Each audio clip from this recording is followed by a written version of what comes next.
The deep dive में आप सबका स्वागत है। आज हम महाभारत की विशाल कहानी के एक बहुत ही शुरुआती लेकिन महत्वपूर्ण हिस्से में उतर रहे हैं, आदि पर्व का आदि वंशावतरण पर्व। नमस्कार। हाँ, ये वो हिस्सा है जहां से सब कुछ शुरू होता है, कह सकते हैं।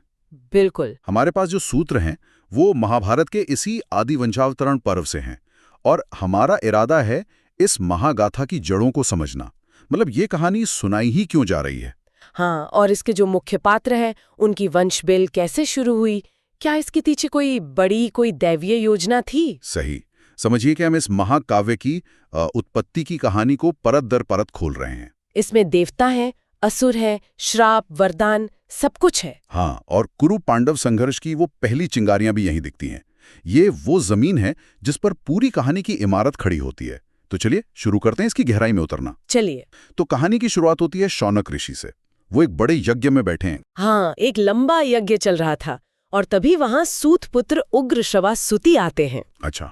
और शौनक ऋषि उनसे अनुरोध करते हैं कि वो व्यास द्वारा रची महाभारत का इतिहास सुनाए। मतलब कहानी सुनने की ये इच्छा ही कथा का आरंभ है। बिल्कुल। और ये जानना भी दिलचस्प है कि ये कहानी कोई पहली बार नहीं सुनाई जा रही थी। स्रोत बताते हैं कि स्वयं व्यास ने इसे पहले राजा जन्मेजय के यज्ञ में सुनाया था। ओहो, तो ये कथा के भीतर ही उसकी प्रामाणिकता और महत्व को दिखाता है। ये कोई बस किस्सा नहीं, एक महत्वपूर्ण इतिहास है। सही कहा। अब आते हैं व्यास पर। उनका जन्म वो तो अपने आप में एक पूरी कहानी है। हाँ, यमुना के एक द्वीप पर ऋषि पराशर और कुंवारी कन्या सत्यवती से, जिनका नाम पहले काली था। और कहते हैं जन्म लेते ही वो युवा हो गए और वेद, इतिहास, पुराण सब में पारंगत। वाकई अद्भुत। और सोचिए, उनका आगमन होता है राजा जन्मेजय के सर्प यज्ञ में। हाँ, जन्मेजय जो खुद कुरुवंश के हैं। हाँ, और वो अपने परदादा व्यास का कितना सम्मान करते हैं, सोने का आसन, अर्घ्य वगैरह। ये व्यास के असाधारण व्यक्तित्व को दिखाता है। और राजा अपने ही महान पूर्वज से अपने कुल में हुए विवाद का सच जानना चाह रहे हैं। उनके सवाल भी बड़े सीधे और गहरे हैं। हाँ, वही कि आखिर उनके पूर्वजों मतलब कुरवों और पांडवों में ऐसी फूट क्यों पड़ी, वो महाविनाशकारी युद्ध क्यों हुआ जिसमें अनगिनत जाने गई। वो पूरी कहानी सुनना चाहते थे जैसी वो असल में घटी थी। इस पर व्यास क्या करते हैं? वो खुद सुनाते हैं? नहीं, व्यास ये महत्वपूर्ण काम अपने शिष्य वैशंपायन को सौंपते हैं, जो वहीं मौजूद थे। और यहीं से वैशंपायन वो विस्तृत कथा सुनाना शुरू करते हैं जिसे हम महाभारत के रूप में जानते हैं।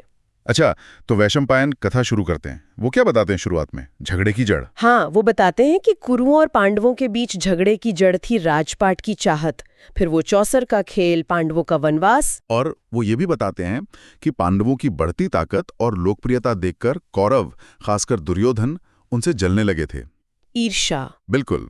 और वैशंपायन शुरू से ही कौरवों के अत्याचारों का एक पैटर्न दिखाते हैं, जैसे दुर्योधन का भीम को जहर देना, जिससे भीम बचा गए। हाँ, और फिर भीम को सोते में बांधकर गंगा में फेंक देना, वहां भी वो बच निकले, यहाँ तक कि नागों के काटने के बाद भी। कमाल है।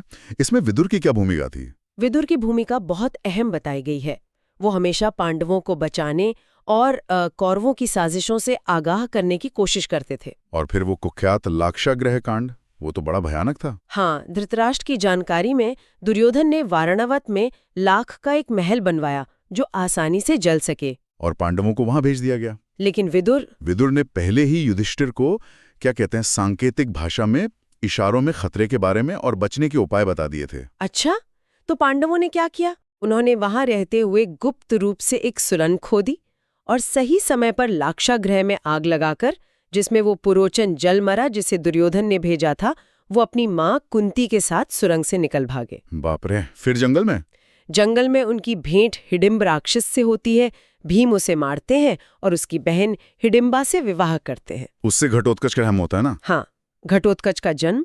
फिर वे एक चक्रा नगरी में ब्राह्मण वेश में रहते हैं। और वहीं भीम बकासुर राक्षस को भी मारते हैं। बिल्कुल, नगरवासियों को उसके आतंक से मुक्त कराते हैं। ये उनकी ताकत और दूसरों की रक्षा करने का एक और उदाहरण है। फिर उन्हें द्रौपदी स्वयंवर का पता चलता है और वे पांचाल चले जाते हैं। हाँ, वहां अर्जुन स्वयंवर जीतते हैं, द्रौपदी 5 भाइयों की पत्नी बनती है और वे हस्तिनापुर लौटते हैं। तब क्या होता है? फिर झगड़ा? नहीं, तब भीष्म और धृतराष्ट्र भाइयों में झगड़ा टालने के लिए राज्य बांट देते हैं। पांडवों को खांडवप्रस्थ का जंगल मिलता है। खांडवप्रस्थ मतलब एक तरह से बंजर इलाका। हाँ, विडंबना देखिए, बंटवारा शांति के लिए हुआ, लेकिन शायद उसी ने भविष्य के संघर्ष की नींव रखी।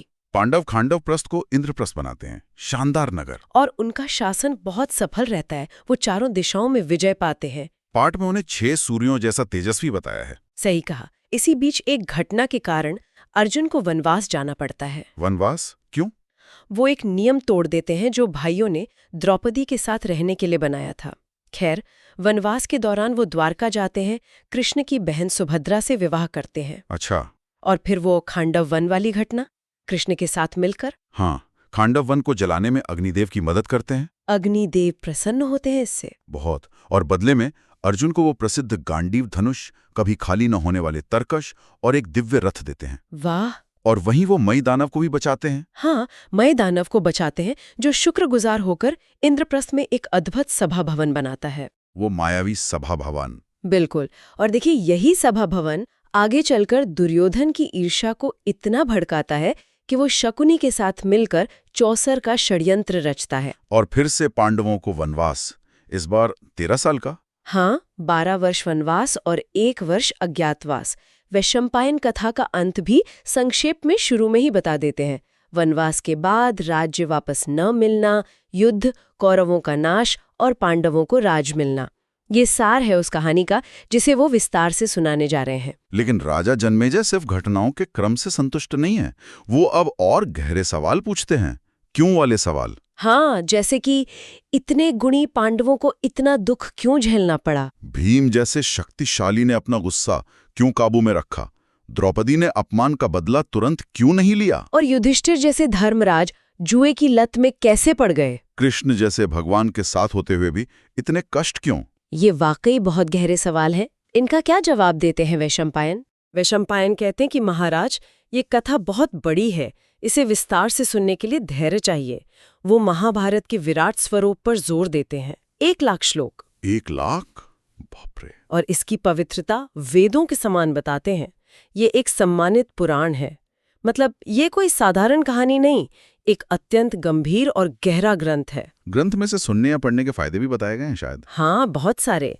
ब्रह्मलोक की प्राप्ति, धन धान्य, पापों से मुक्ति, यहाँ तक कि बड़े पापों से भी, राजाओं को विजय, वीर संतान, धर्म, अर्थ, काम, मोक्ष का ज्ञान, शुद्धि, पितरों की तृप्ति। तो मतलब ये सिर्फ मनोरंजन नहीं बल्कि एक शक्तिशाली आध्यात्मिक और नैतिक ग्रंथ माना जाता है कथा के अनुसार ही। बिल्कुल।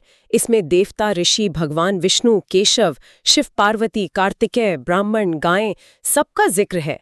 और ये भी कि व्यास को इसे रचने में 3 साल लगे। और उनका वो दावा कि इसमें सब कुछ है, जो इसमें है वही कहीं और है, जो इसमें नहीं है वो कहीं नहीं है। हाँ, ये इसके सर्वसमावेशी होने का दावा है। अब कथा और भी पीछे जाती है ना? हाँ। गिरदारों की जड़ों तक, उनकी वंशावली तक। राजा वसु उपरिचर का जिक्र आता है। हाँ, राजा वसु, गुणी, शिकार के शौकीन, चेदी देश के राजा। उनकी तपस्या से इंद्र प्रसन्न हुए थे और उन्हें वरदान दिए, हवा में उड़ने वाला स्फटिक विमान, कभी न मुरझाने वाली माला। और इंद्र पूजा के लिए बांस का खंभा। हवा में चलने के कारण ही वो उपरिचर कहलाए। ये राजधर्म और दैवी कृपा के बीच एक दिलचस्प संबंध दिखाता है। वसु ने इंद्र महोत्सव की शुरुआत की। उनके 5 पुत्र भी हुए। हाँ, 5 शक्तिशाली पुत्र जो अलग अलग राज्यों के राजा बने। एक और रोचक कहानी उनकी राजधानी के पास बहने वाली शुक्तिमती नदी और कोलाहल पर्वत की है। अच्छा, क्या कहानी है? पर्वत ने कामासक्त होकर नदी का रास्ता रोक लिया था। वसु ने पर्वत पर पैर से प्रहार कर नदी को मुक्त कराया। इस घटना से नदी को पर्वत से 2 संतानें मिली, एक बेटा और एक बेटी, गिरिका। ओहो, फिर उन बच्चों का क्या हुआ? नदी ने कृतज्ञ होकर दोनों बच्चे वसु को सौंप दिए। बेटे को वसु ने सेनापति बनाया और सुंदर गिरिका से विवाह कर लिया। अच्छा, फिर सत्यवती की कहानी कैसे जुड़ती है? एक दिन गिरिका ऋतु स्नान करके शुद्ध हुई, पर उसी समय वसु के पितरों ने श्राद्ध के लिए शिकार का मांस मांगा। राजा शिकार पर गए, पर मन गिरिका में लगा रहा। हाँ। कामातुर होकर उन्होंने अपना वीर्य एक पत्ते में रखकर एक बाज को दिया कि वो गिरिका तक पहुंचा दे। बाज के जरिए? हाँ, पर रास्ते में दूसरे बाज ने झपट्टा मारा। लड़ाई हुई और वो वीर्य यमुना नदी में गिर गया। यमुना में? उस नदी में अद्रिका नाम की एक अप्सरा रहती थी, जो श्राप के कारण मछली बन गई थी। उसने वो वीर्य निगल लिया। मछली ने? हाँ। कई महीने बाद मछुआरों ने उस बड़ी मछली को पकड़ा। जब पेट चीरा तो उसमें से मनुष्य रूप में एक लड़का और एक लड़की निकले। सच में? मछली के पेट से? हाँ। मछुआरे हैरान होकर राजा उपरिचर के पास गए। राजा ने लड़के को ले लिया, जो आगे चल के राजा मत्स्य बना, और लड़की को मछुआरों के मुखिया को सौंप दिया। और वही लड़की सत्यवती बनी? बिल्कुल, वही सत्यवती। सुंदर थी, पर मछुआरों के संग रहने से उसमें मछली की गंध आती थी। वो नाव चलाती थी। फिर ऋषि पराशर से भेंट हुई? हाँ, एक दिन ऋषि पराशर ने उसे देखा और मोहित हो गए। उन्होंने प्रणय निवेदन किया। सत्यवती झिझकी, किनारे पर ऋषिगण है, मेरा कौमार्य भंग हो जाएगा। तब पराशर ने योग बल से घना कोहरा पैदा किया, वचन दिया कि कौमार्य बना रहेगा और वरदान मांगने को कहा। सत्यवती ने क्या वरदान मांगा? उन्होंने मांगा कि उसके शरीर से मछली की गंध दूर होकर दिव्य सुगंध आए। ऋषि ने तथास्तु कहा। वो तुरंत गंधवती और योजन गंधा बन रही। वाह! और फिर यमुना के एक द्वीप पर ही उनका मिलन हुआ और उसी दिन उनके पुत्र व्यास का जन्म हुआ।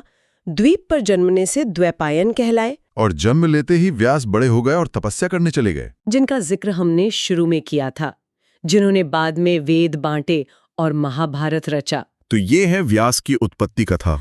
इसके बाद और भी जन्मों का जिक्र है। हाँ, संक्षेप में कई प्रमुख पात्रों का जिक्र आता है, जैसे गंगा और शांतनु से भीष्म का जन्म, शापित धर्म का विदुर के रूप में दासीवाउत्र बनकर जन्म, सूर्य और कुंती से कर्ण का जन्म, वसुदेव देवकी से कृष्ण का अवतार, द्रोण का घड़े से जन्म, कृपा और कृपी का सरकंडों से, द्रुपद के यज्ञ से धृष्टद्युम्न और द्रौपदी का प्रकट होना, हाँ, और व्यास द्वारा विचित्रवीर्य की रानियों से धृतराष्ट्र और पांडु का जन्म।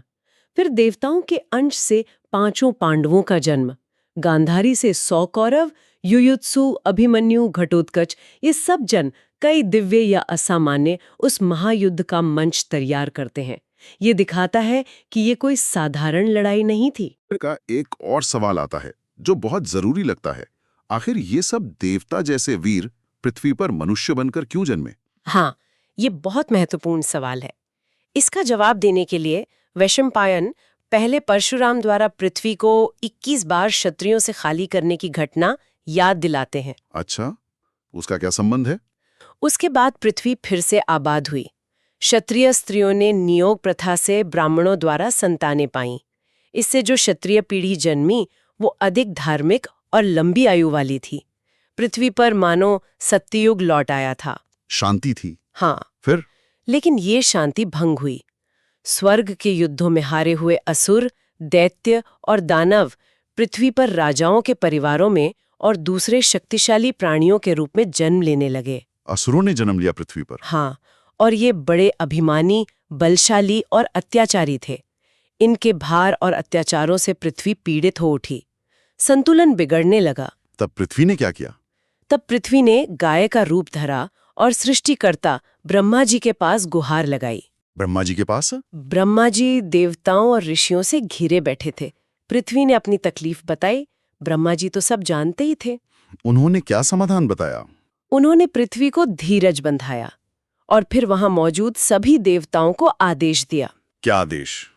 कि पृथ्वी का भार हल्का करने के लिए तुम सब अपने अपने अंशों से पृथ्वी पर मनुष्य रूप में जन्म लो और वहां पहले से मौजूद असुरों से युद्ध करो। गंधर्वों और अप्सराओं को भी सहायता के लिए जन्म लेने को कहा। मतलब देवताओं को पृथ्वी पर अवतार लेने का आदेश मिला? बिल्कुल। देवता सहमत हुए। फिर वे सब मिलकर भगवान नारायण यानी विष्णु के पास गए। उनसे भी अवतार लेने की प्रार्थना की? हाँ, इंद्र ने उनसे विशेष अनुरोध किया और विष्णु ने कहा तथास्तु, ऐसा ही होगा। तो ये है वो पूरी कहानी। ये है वो दैवीय योजना जिसके चलते पांडव, कृष्ण और बाकी नायक पृथ्वी पर जन्मे। हाँ, वे देवताओं के अंश थे जिनका मिशन था पृथ्वी पर असुरों के रूप में जन्मे भार को खत्म करना और धर्म की फिर से स्थापना करना। ये पूरी कहानी को एक मानवीय संघर्ष से ऊपर उठाकर एक ब्रह्मांडीय लड़ाई बना देता है। बिल्कुल। तो आज हमने क्या क्या देखा? महाभारत सुनने के अनुरोध से शुरुआत हुई, फिर व्यास की उत्पत्ति, पांडव कौरव संघर्ष के शुरुआती बीज। हाँ, फिर महाभारत की महानता के दावे और अंत में इस पूरे संघर्ष के पीछे का असली गहरा कारण, पृथ्वी का असुरों से भारी होना और देवताओं का उस भार को हटाने के लिए उतरना। ये आदि वंशावतारण पर्व, जैसा आपने कहा, एक तरह से पूरे महाभारत की प्रस्तावना है। ये बताता है कि ये पात्र कौन है कहाँ से आए हैं और ये सब क्यों हो रहा है? बिल्कुल, ये उस महायुद्ध की नींव रखता है जो आगे आने वाला है, उसे एक कॉस्मिक संदर्भ देता है। और जाते जाते एक विचार मन में घूम रहा है। ये प्राचीन कहानी कहती है कि पृथ्वी सत्ता के पदों पर बैठे असुरों के भार से दब गई थी। क्या आज के समय में भी शक्ति, अहंकार और व्यवस्था बनाम अराजकता का ये संघर्ष किसी न किसी रूप में हमें दिखाई देता है? सोचने वाली बात है। जरूर सोचने वाली बात है। द डीप डाइव में आज के लिए इतना ही। हमारे साथ इस गहरी चर्चा में शामिल होने के लिए धन्यवाद। धन्यवाद।